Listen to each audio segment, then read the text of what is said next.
A pristine floor can hide 1,000 sins, but it only takes one drop of water to expose a deadly truth.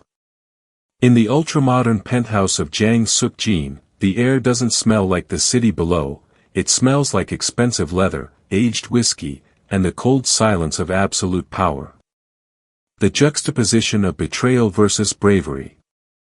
While Suk-jin's own blood relative, the brother-in-law he trusted with his life, was miles away waiting for a phone call to confirm a successful assassination, an invisible girl was scrubbing the marble at the boss's feet. Park Se-rin is a ghost in a navy jumpsuit, a nobody whose face the elite never bother to remember. But when the most feared man in the Korean underworld began to lower himself into his designer chair, this nobody didn't look away. She didn't do it for a promotion. She didn't do it for a reward. She hurled herself across that expensive floor, knocking over her bucket and shattering the silence with a scream that defied every law of the syndicate. Because a protector isn't defined by a gun or a badge, but by the eyes that see a mess before it turns into a massacre. Tonight, Jang Suk-jin is about to learn that in a world of polished lies, the only truth left is held by the woman holding the mop. He's about to discover that his empire doesn't rest on his throne, it rests on the one person he never thought to look at. If this opening gripped you, smash that like button and share this story with someone who knows that value isn't about your title, but your perspective. Subscribe and hit the bell, because next week we're dropping a tale about a disgraced detective and the one cold case that refused to stay buried. The 64th floor of the Skirich penthouse didn't just overlook Seoul, it looked down on it with a cold, glass-fronted indifference. For Park Se-rin, the sunrise wasn't a symbol of a new beginning, but a countdown. By 5 a.m., the marble floors had to be polished to a mirror finish, reflecting a world she was permitted to clean but never to inhabit. She moved through the vast, open-concept living area like a shadow, ghost in a navy jumpsuit, whose presence was as mechanical and expected as the central air conditioning. The silence of the penthouse was heavy, broken only by the rhythmic shush of her microfiber cloth against designer surfaces.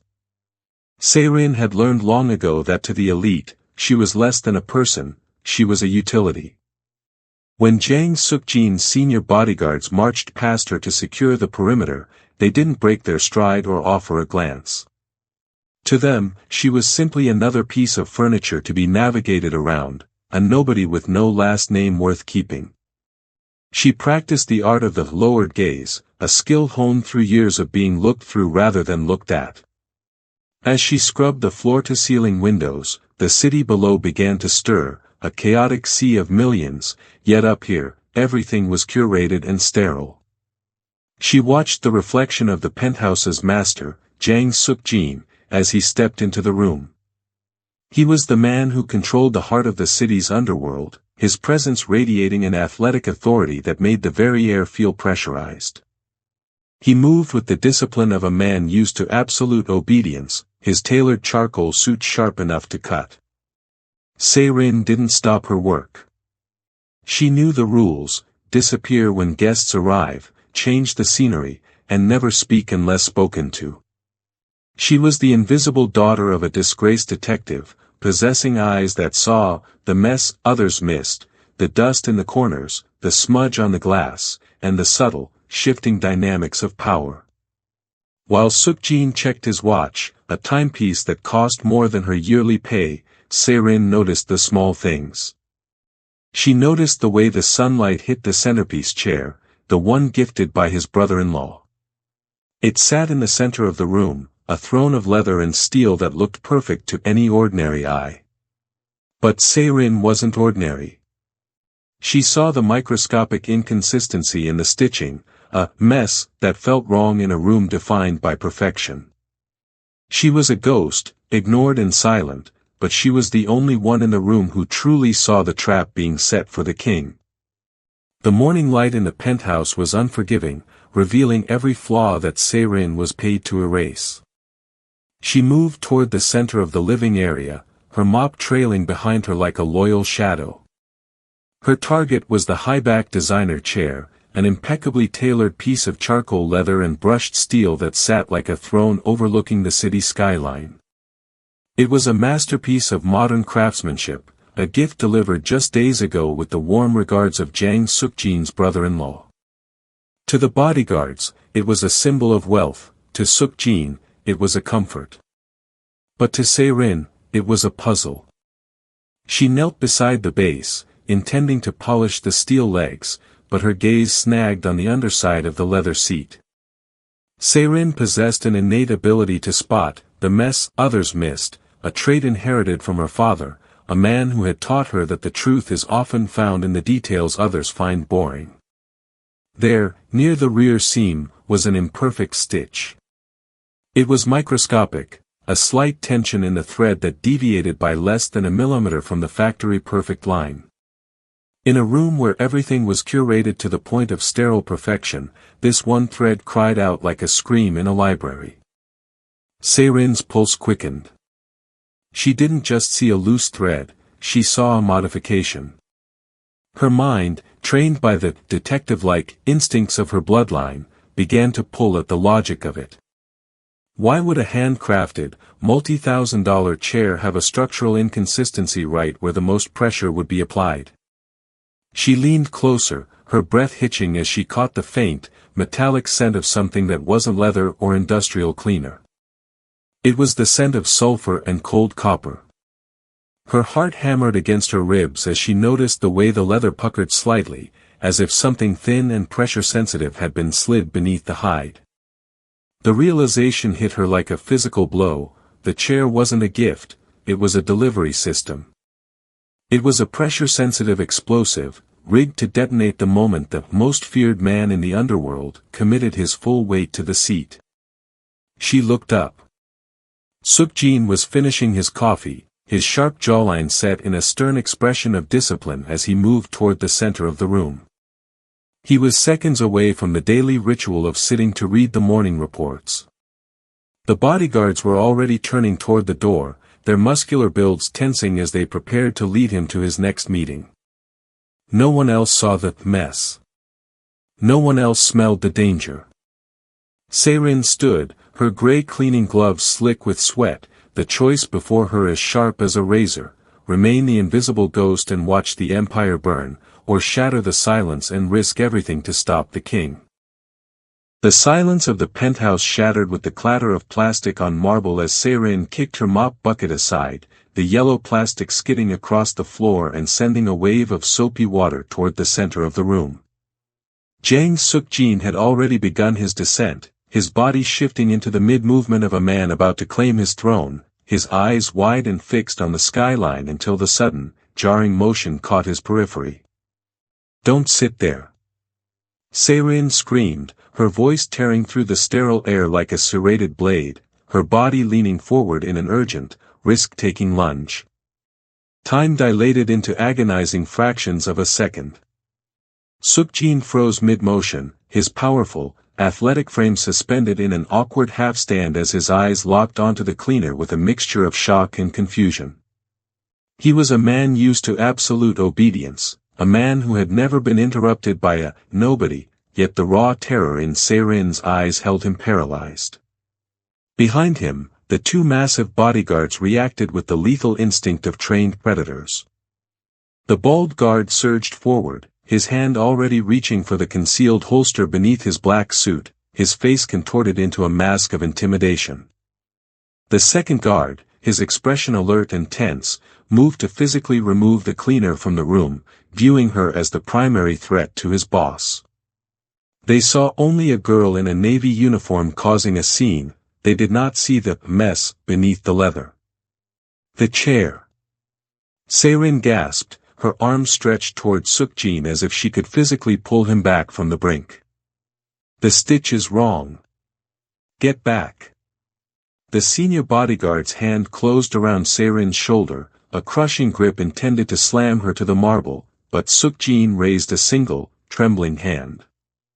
His gaze had dropped from Se-rin's face to the puddle of spilled water now seeping beneath the chair's base. As the moisture met the modified seam Se-rin had spotted, a faint, rhythmic clicking began to emanate from the upholstery, a sound so small it was almost a whisper, yet it carried the weight of a final sentence. The guards froze. The air in the penthouse turned to ice. Suk-jin, the man who controlled half of the city's underworld, slowly backed away from the designer gift, his hands tense as he realized that the invisible girl had just stepped between him and a grave that had been impeccably tailored for his arrival. The rhythmic clicking from the chair's upholstery was the only sound in the penthouse, a tiny, mechanical heartbeat that made the vast room feel claustrophobically small. Jang Suk-jin stood motionless, his athletic frame rigid as he stared at the seat that had nearly become his coffin. The senior bodyguard, whose hand had been seconds away from slamming Se-rin into the marble, slowly withdrew his grip.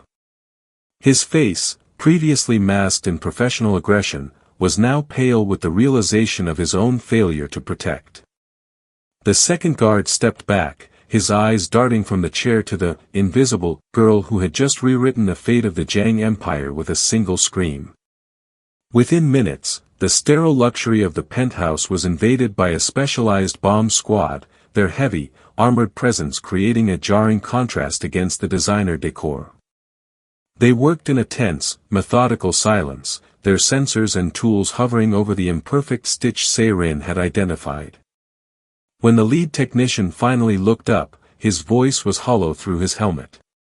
The confirmation was blunt, it was a pressure-sensitive, liquid explosive trigger, sophisticated enough to bypass standard security sweeps but vulnerable to the sharp eyes of someone who knew how the chair's leather was supposed to breathe. As the threat was neutralized, the heavy atmosphere in the room shifted from immediate terror to a cold, predatory focus. The tension moved away from Se-rin and toward the void where loyalty used to reside. Suk-jin did not look at the bomb squad, his eyes were fixed on the city skyline, his sharp jawline set in a mask of lethal calculation. A gift from his brother-in-law. The realization was a different kind of explosion, one that tore through the hierarchy of the syndicate. The bodyguards stood like statues, their muscular builds tense as they awaited the storm. They were no longer looking at Se-rin as a nuisance or a ghost, they looked at her with a newfound, unsettling gravity. She remained by her tipped mop bucket, her navy uniform damp with spilled water, a working-class catalyst in a world of high-stakes betrayal. The hunt for the traitor had begun, and the silence of the penthouse was no longer the silence of luxury, but the silence of a man deciding who was about to die for the mess they had left in his home. Suk-jin finally turned, his stern facial structure softening for the briefest of moments as his gaze landed on the cleaner. That nobody was gone, in her place was the only person in the building he could truly trust. The echo of the bomb squad's heavy boots faded, leaving a silence in the penthouse that was sharper than any noise. Jang Suk-jin stood by the floor-to-ceiling windows, his reflection ghosting against the skyline of a city he dominated, yet he had never felt more vulnerable. He turned slowly, his sharp jawline tight as he looked at the young woman standing amidst the wreckage of her own workday. Park Se-rin remained by her tipped yellow bucket, her navy uniform damp and her gray cleaning gloves clutched in her hands.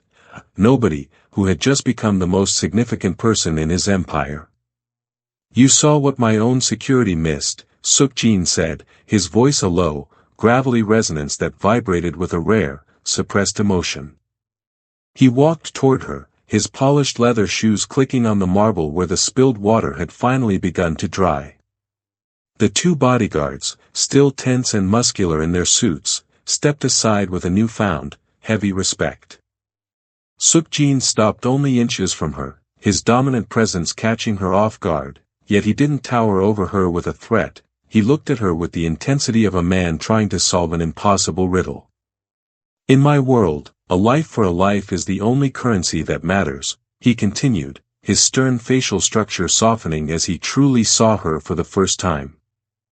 "I owe you a debt of honor that no amount of wealth can settle. But I do not even know the name of the woman who saved me." He paused, his eyes fixed on hers. "Who are you, really? And how did a girl with a mop learn to see the signature of a professional assassin?" Se-rin felt the weight of his gaze, a man used to absolute obedience now asking for her truth. She realized that ghost she had played for months was gone. She stood taller, her slim build belying the grit in her expression as she met his wide, furrowed eyes. "My name is Park Se-rin," she said, her voice steady despite the adrenaline still coursing through her. "And I didn't learn to see traps in a penthouse. I learned them at the dinner table, watching a man lose everything because he saw the truth that others were paid to ignore."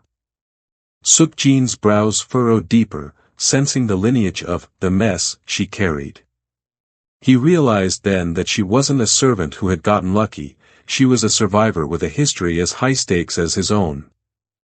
The air in the penthouse remained thick with the scent of neutralized explosives and cold marble, but the atmosphere had shifted from a crime scene to a confession. Se-rin stood before the most powerful man in the underworld, no longer feeling like a ghost, but like a witness. She explained that her father had been Park Jin-ho, a name that once commanded respect in the Seoul Metropolitan Police Agency before he was framed and discarded by the very system he tried to protect. He had been a legendary detective, a man who believed that every mess left a trail, and he had raised his daughter to see the world not as a collection of objects, but as a series of clues. She described her childhood not in playgrounds, but in a small apartment filled with cold case files and grainy surveillance photos. While other children were taught to color inside the lines, Se-rin was taught to look for where the lines were broken. Her father had taught her that a true professional never leaves a loud mess, they leave an imperfect stitch or a shifted shadow. He had been a man of character and integrity, emphasizing that courage was the only thing a person truly owned, and even after he was disgraced, he never stopped looking for the truth. "I became a cleaner because it's the only job where you are paid to be invisible while you watch everyone else's secrets," Se-rin said, her voice carrying a quiet, resonant strength. She told Suk-jin how she had watched him for weeks, noticing the patterns of his life and the meticulous nature of his empire, which was why the tiny modification to the chair had felt like a physical blow to her senses.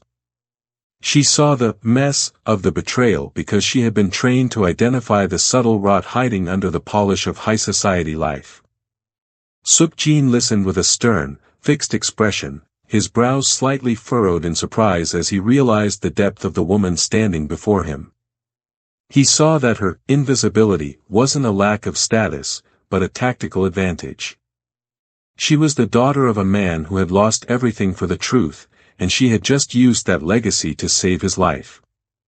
The bodyguard stood alert and tense in the background, but the power dynamic had fundamentally altered.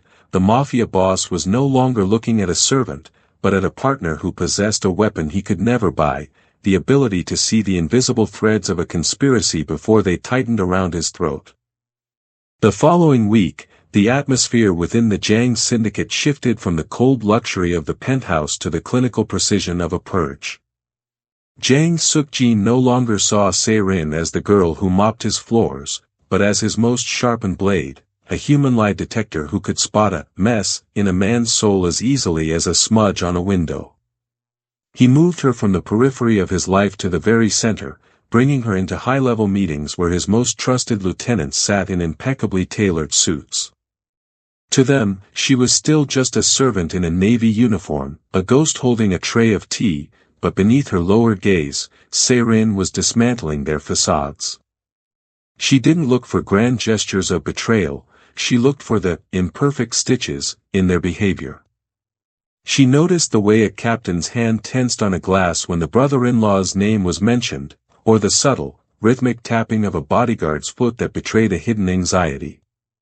Suk-jin watched her with a stern, fixed expression, waiting for the signal only she could give.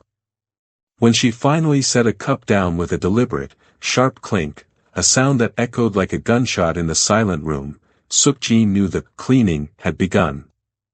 "There is a layer of dust in this room that no one else sees," Suk-jin remarked, his voice a low, gravelly resonance that made the muscular men around the table turn alert and tense. He turned to Se-rin, his dominant presence caught mid-stride as he invited her to speak. With the quiet, resonant strength of a detective's daughter, Seyrin pointed out the inconsistencies, the unfiled reports, the subtle shifts in eye contact, and the microscopic traces of communication with the rival syndicate. She was cleaning the house, not with soap and water, but with the cold, hard logic of evidence. The betrayal ran deeper than the chair in the penthouse. It was a rot that had been allowed to fester because it was hidden behind absolute obedience. One by one, those who had looked through Seyrin for years were forced to look at her, their faces contorted in shock as a nobody exposed their most guarded secrets. Suk-jin stood by the floor-to-ceiling windows, the city skyline reflecting in his dark eyes as he realized that the girl with the mop was the only one who could truly see the shadows in his empire. He wasn't just a boss anymore, he was a partner to a woman who possessed the innate ability to see the world as a series of clues, ensuring that from this day forward, his organization would be as pristine as the marble she once scrubbed. The luxury of the Jang estate was a mask that finally slipped when the brother-in-law, Park Jin-hyuk, arrived for what he believed was a celebratory dinner.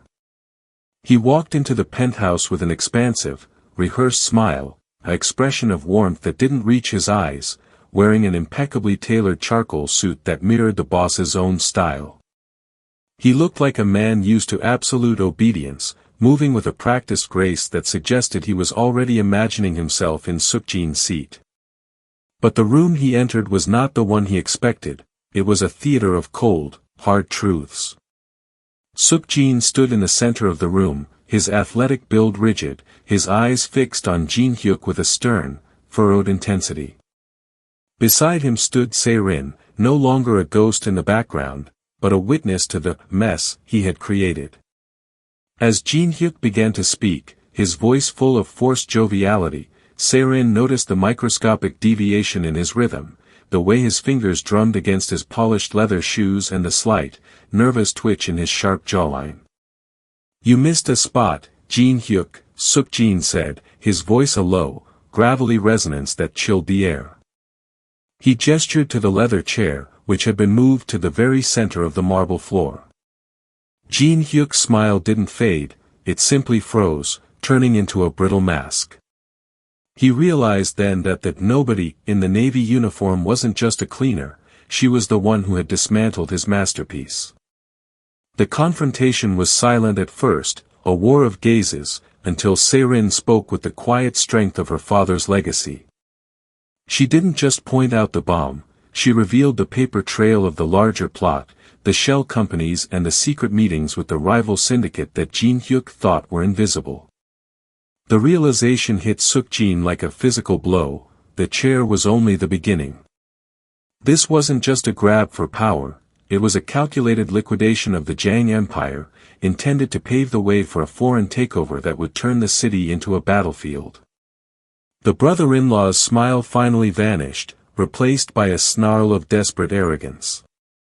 The bodyguards stepped forward, their muscular builds casting long shadows across the marble, alert and tense as they waited for the boss's command. Suk-jin turned his gaze from the traitor to Seyrin, his stern facial structure softening for the briefest of moments. He saw that the mess was far larger than a single chair, and the only person who could help him scrub the rot from his world was the woman who had spent her life seeing what everyone else was paid to ignore. The grand ballroom of the Lotte Hotel shimmered with the dangerous elegance of the Seoul elite, a sea of silk and shadows where power was wielded in whispers. Jang Suk-jin stood at the center of the gala, his tall build draped in a custom tuxedo, his presence commanding a circle of nervous respect.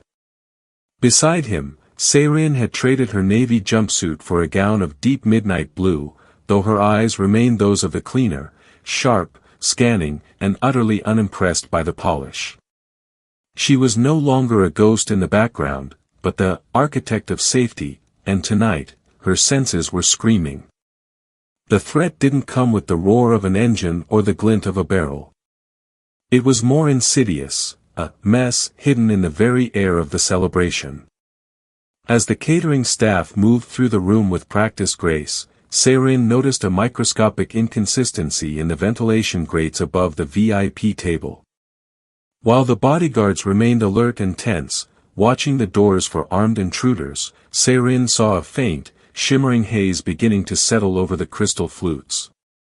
It was a non-ballistic strike, a sophisticated chemical odorless and invisible to anyone who hadn't spent a lifetime identifying the subtle messes of the world. "The vents," she whispered, her voice a quiet, resonant anchor against the swell of the orchestra. Suk-jin's jaw tightened, his stern facial structure catching the light as he followed her gaze. He didn't ask for proof, he had learned that Se-Rin's intuition was the most lethal weapon in his arsenal. He signaled his men, his posture frozen mid-movement as he assessed the risk to his daughter, Park Se-Rin, and the allies gathered around them. The enemy had pivoted, realizing that direct force would fail against the boss's new shield, but they had underestimated the girl who saw the world through the lens of evidence. Se-Rin moved with an urgent, risk-taking speed, intercepting a waiter whose gloved hands trembled with a rhythm she recognized from the penthouse betrayal. She didn't cause a scene, she simply tipped a glass, the liquid spilling across the pristine tablecloth in a deliberate mess that exposed the oily, iridescent sheen of the toxin. As the realization of the second attempt rippled through the inner circle, Suk-jin's eyes met Se-Rin's. The gala was a trap, a high society massacre averted only by the woman who knew that the most dangerous threats aren't the ones that shout, but the ones that hide in the clean, quiet corners of a room. The hunt was no longer just about survival, it was about the final transformation of a nobody into the woman who held the heart of the empire. The panic in the ballroom was a controlled, silent explosion, but Se-Rin remained the calmest point in the room. As the toxin began to thin the air, she didn't wait for the bodyguards to act, she utilized the detective-like precision of her father's training to orchestrate a surgical evacuation. With a sharp command that cut through the music, she directed the guests toward the emergency pressurized zones, her midnight blue gown flowing with a speed that mirrored her former urgency in the navy jumpsuit. She was no longer a ghost watching from the shadows, she was the architect of safety whose every move was a calculated defense of the Jiang Empire. In the chaos, the final assassin, a man disguised as a high-ranking official, lunged toward Suk-jin with a ceramic blade, a weapon designed to bypass every metal detector in the hotel. Suk-jin was caught off guard, his focus on his daughter and the unfolding chemical threat. But Se-Rin saw the mess in the man's stride, the way his weight shifted too aggressively for a guest. She didn't shout, she moved. Using the very art of the stomp she had perfected to protect herself, she intercepted the strike, her own strength surprising the assassin. She disarmed him with a fluid, disciplined motion, her eyes burning with the integrity of a woman who chose mercy over the violence of the world she now inhabited. When the vents were finally sealed and the threat neutralized, a heavy, respectful silence fell over the survivors. The elite of the Korean underworld watched as Jang Suk-jin, the man used to absolute obedience, stepped toward the woman who had saved his organization one last time. He didn't offer her a reward, he offered her his hand. The transition was complete. That nobody with no last name worth keeping had become the heartbeat of the syndicate. Se-Rin stood at his side, her navy uniform long gone, replaced by the silk of her new status. She was no longer a servant who was looked through, but the most visible presence in the room, a woman whose courage had humanized a powerful figure and secured a new dynasty. As she looked out over the ballroom, she realized that her father's legacy of seeing the truth was finally home. She was no longer cleaning the floors of the powerful, she was the one ensuring the floors stayed clean of the rot that tried to destroy them. The 64th floor was silent once again, but it was no longer the heavy, sterile silence of a tomb. The floor-to-ceiling windows held the golden glow of a soul sunset, casting long, elegant shadows across the marble that Park Se-Rin once scrubbed as a ghost. She stood on the balcony beside Jang Suk-jin, the wind pulling at the silk of her dress, her gaze fixed on the horizon with the same sharp, observant clarity that had saved their lives. Beside her, the most powerful man in the underworld looked out at his city, his athletic frame finally relaxed, his hands no longer tense with the weight of invisible threats. My father used to say that you can tell the character of a house by how it treats its smallest parts, Se-rin said, her voice a quiet, resonant anchor in the evening air. Suk-jin turned to her, his stern facial structure softened by a look of genuine, grounded respect. He realized that while he had built the walls of this empire, it was Se-rin who had provided its soul. She had taught him that true value wasn't found in a title or a tailored suit, but in the perspective of those who are usually ignored. In this house, there were no more messes hidden under the polish. The architect of safety had cleaned more than just the floors, she had purged the rot of betrayal and replaced it with a foundation of integrity and courage. Se-rin was no longer a utility to be navigated around, but the master of the house in her own right, a woman who had humanized a king and secured a legacy through the simple, bold act of refusing to be invisible. As the city lights began to twinkle like a sea of evidence below them, Se-rin felt the presence of her father's memory, no longer a weight of disgrace but a badge of honor. She had stepped out of the shadows of the navy uniform and into the light of a new dynasty. The story that began with a tipped yellow bucket and a desperate warning had ended with a transformation that shocked everyone. In the heart of the Jang Empire, the most powerful eyes in the room were no longer the ones at the top, but the ones that had seen the truth from the floor up. Suk-jin reached out, his hand steady as he signaled his absolute trust. The ghost was gone, and the protector had finally come home.